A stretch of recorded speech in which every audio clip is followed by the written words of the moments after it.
বয়স 30-এর কোঠায়, কিন্তু দেখতে যেন মনে হচ্ছে 50-এর বয়স্ক মানুষের মতো। আপনার স্কিন ঝুলে গিয়েছে এবং রিঙ্কেল পড়েছে, তার সাথে আছে পিম্পলের নানান সমস্যা।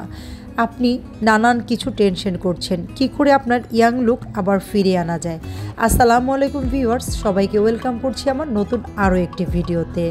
আজকে আমি 3টি উপকরণ দিয়ে এই ফেস প্যাকটি তৈরি করব। এই ফেস প্যাকটি ব্যবহারে আপনার বার্ধক্যর সমস্যার সমাধান হবে তৈলাক্ত ত্বকের এবং ত্বক হবে ফর্সা।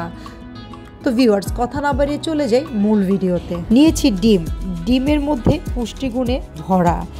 ডিম আপনার স্কিনকে টানটান করতে সাহায্য করে, কারণ ডিমে থাকে প্রচুর পরিমাণ protein, mineral, vitamin B complex, যা আপনার স্কিনকে টানটান করবে এবং বয়সের দাগ দূর করবে। নিয়েছি ভেষজ। যাদের ত্বক তৈলাক্ত তাদের প্রায় ব্রণের সমস্যা থাকে। আপনার ত্বক যদি তৈলাক্ত হয় তাহলে বেসনের ফেস প্যাকটি আপনার জন্য, কারণ বেসন স্কিনের ভিতর থেকে পরিষ্কার করে এবং দাগছোপ কমায়। আপনার স্কিন হবে টানটান এবং ফর্সা। টক দই আপনার স্কিনকে প্রাকৃতিক ময়শ্চারাইজার করবে এবং টক দই আপনার স্কিনকে ঠান্ডা রাখবে।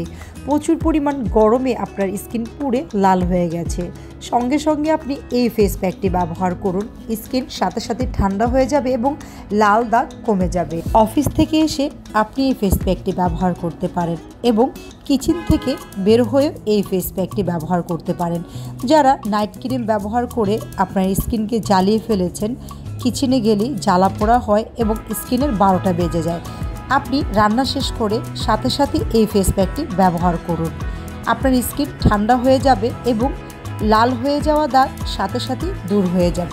আপনার হঠাৎ কোনো প্রোগ্রামে অ্যাড করতে হবে, কিন্তু হাতে একদমই সময় নেই, আপনি পার্লারে যেতে পারছেন না, কি করবেন? আপনি সাথে সাথে আপনি এই ফেস প্যাকটি ব্যবহার করুন এবং এই ফেস প্যাকটি ব্যবহারে আপনার স্কিন সাথে সাথেই গ্লো চলে আসবে।